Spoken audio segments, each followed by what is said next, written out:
देखो बात तो समय की है कि इंसान पर धनमाया कितनी भी हो, कुछ हमारे तुम्हारे छोटे मोटे कर्म भी पूरी जिंदगी खराब कर देते हैं।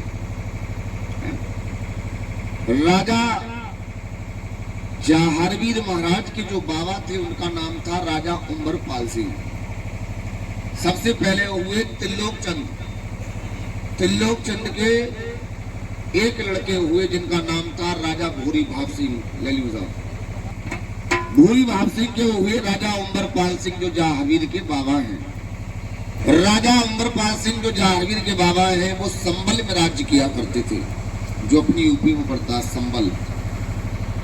संभल में राज्य किया करते थे। कुछ आफत मुसीबत ऐसी पड़ी कि राजा उमरपाल सिंह ने अपना संभल छोड़ दिया और अपनी नंसार पहुंचे। बाबा जहांगीर के बाबा की नंसार कहाँ थी? राजस्थान, जिला चूरू, तहसील भादरा, दत्रेवा नगर में नाना गंगाराम की यहाँ नंसार थी। जब नाना गंगाराम को जाकर के अपना दुख बताया, नाना गंगाराम पे कोई लड़का नहीं था। अब तो राजा नाना गंगाराम ने अपने देवते को ही बागर देश का राजा बना दिया।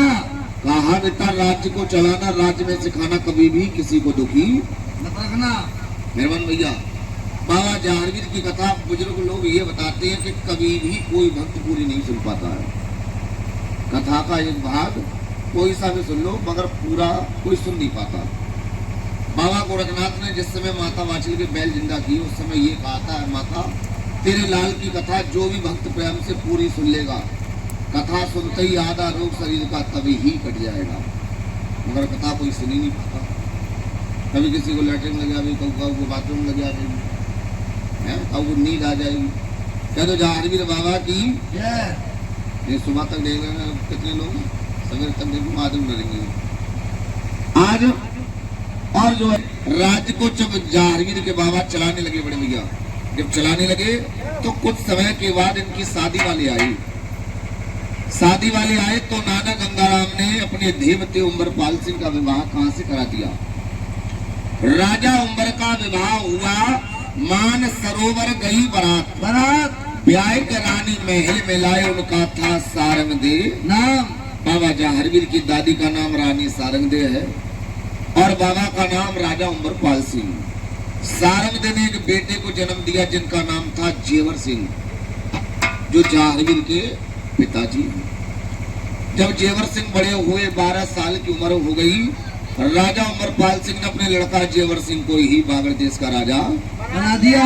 कहा बेटा राज्य को चलाना, राज्य में सिखाना, कभी भी किसी को दुखी मत रखना। अब तो समय बीतता गया। एक दिन उनकी भी शादी वाले आने लगे। जब शादी वाले आए तो राजा उमरपाल सिंह ने अपने लड़का जेवर सिंह का विवाह सिरसा पाटम शहर के राजा कुंवरपाल सिंह की बेटी बाछिल के साथ किया। रानी बाछिल कितनी बहन थी? 3। सबसे बड़ी बाछिल, उनसे छोटी काछल, सबसे छोटी आछिल। अब तो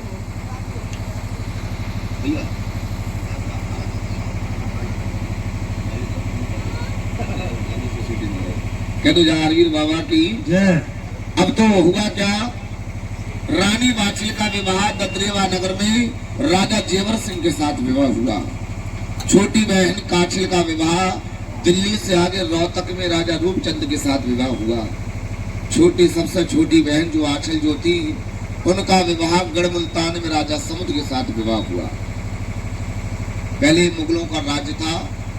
रानी आंचल का डोला छीन लिया गया, उनसे पैदा हुए सरवर सुल्तान जो पठान मुसलमान होते हैं।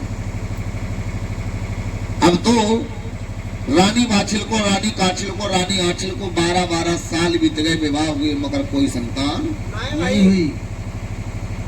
कोई संतान क्यों नहीं हुई? क्योंकि तीनों बहनों को अश्राप लगे हुए थे। एक बार बाछिल, काछिल, आंचल ने एक ब्राह्मण के घर जन्म लिया था। उन ब्राह्मण के घर तीनों बहन एकादशी का व्रत रखा करती थी। एक समय एकादशी आई, तीनों बहनों ने व्रत रखा। शाम का वक्त हुआ, तीनों बहन पूजा करने को बैठ गई। जिस समय तीनों बहन पूजा कर रही थी उसी समय इनके गांव में बारात आ गई। बाजे बज रहे थे, बारात चढ़ने लगी। जब बाजों की आवाज तीनों बहनों के कानों में पहुंची, आपस में बातें कहने लगी, बहन ये पूजा तो रोज करते हैं मगर बारात रोज नहीं आती, दूल्हा देखने के लिए रोज। आज भी माता बहनों को इतना शौक है, बारात आ जाए तो रोटी तक खाना छोड़ देती है। मगर कहते हैं अगर हम कोई काम करते हैं तो मन एक जगह होना चाहिए, तभी काम संपूर्ण होता है। जैसे तीनों बहनों का मन भटका, तीनों बहनों ने अग्यारी को उठाया, अलमारी में रख दिया। उस अलमारी में क्या था, एक कांतर गर्भ से थी, निकल करके जा रही थी। जैसे तीनों बहनों ने अग्यारी को रखा, अब तो कांतर उसी अग्यारी में ही गिर गई। मरते मरते कांतरी श्राप देती और क्या कहती भैया,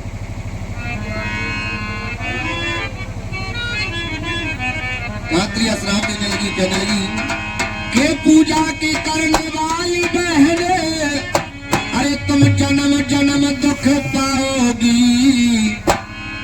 अरे बेटे की तो अरे क्या चलाई तुम बेटी तक नहीं पाओगी।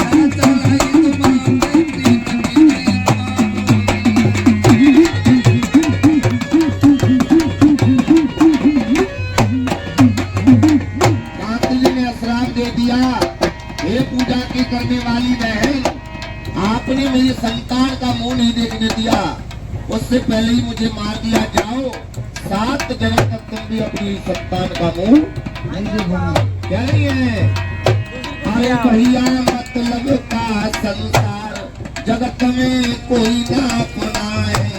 भैया मतलब का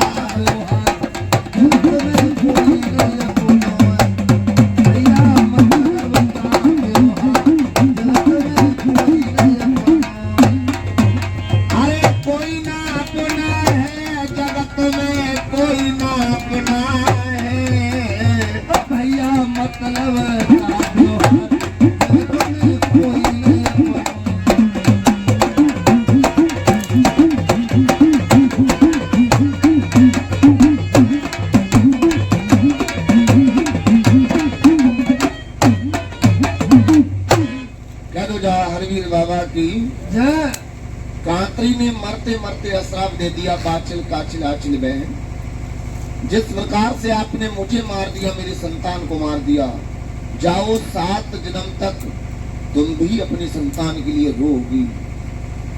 अब तो रानी वाचिल को, रानी काचिल को, रानी आचिल को 12-12 साल बीते गए, कोई संतान नहीं हुई। कहते हैं ना कि जा काया से पातक होई, बिन भुगते ना छूटे कोई।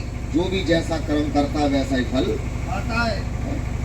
समय बीतता जाए, एक दिन राजा रानी दोनों प्राणी महल में बैठे हैं। राजा शाम का वक्त था, रानी को देख करके उदास हो गए, आंखों से आंसू बहने लगे। जब आंसू बहने लगे, रानी ने पूछा, महाराज आप उदास क्यों हो, आप रो क्यों रहे हो, मर्द होकर के रोते हो है? अरे मर्द तो वही है, आंसू न बहना चाहिए। आ जाए तन पर मुसीबत खुद ही सहना चाहिए। अपना दर्द दिल कभी इन गैरों से न कहना चाहिए। अपना दर्द दिल कभी इन गैरों से न कहना चाहिए। जय विद राख राम तय विद में रहना चाहिए। आप रो रहे हो, रोने का कारण क्या है? राजा बोले, रानी क्या बताऊं, क्या कहो रानी। अरे बेटा जो होता पास में, बेटे से लाड़ लड़ावते, रानी रोता तो पुचकारते, बेटे को कंठ लड़ावते। मैं रो इस वजह से रहा हूं रानी, आज हम और आप हैं तो महलों में उजाला हो रहा है, इन महलों में चिराग जल रहा है। जब हम और आप नहीं होंगे तो महल महल नहीं खंडर हो जाएंगे। राजा रोते हुए क्या कह रहे हैं? बोले रानी, अरे चाहे महल बनी हो कंचन के, माया भरी हो अपार, चाहे महल बनी हो कंचन के, माया भरी हो अपार। बेटा के रानी मेरो सब कुछ हरी बेकार, अरे ले गयो करम लपेटा, अरे भाई ना बेटी बेटा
बोलो कैसे रह पाऊं, बेटा के बोलो कैसे रह पाऊं, मन में सिया है और मैं खाए जहर मर जाऊं, मन में सिया है मैं खाए जहर मर जाऊं,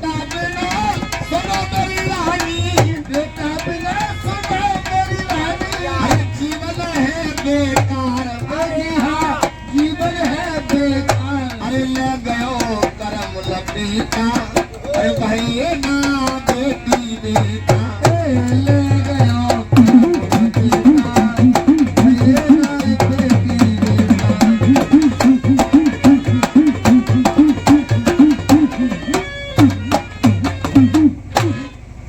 राजा रोने लगे, बोले रानी चाहे महल बने हो कंचन के माया भरी हो पार, बिन बेटी बेटा के रानी सब कुछ है जब कोई औलाद नहीं है तो धन दौलत किस काम की, राजपाट किस काम का। रानी अपने पिया के मन को समझा रही है।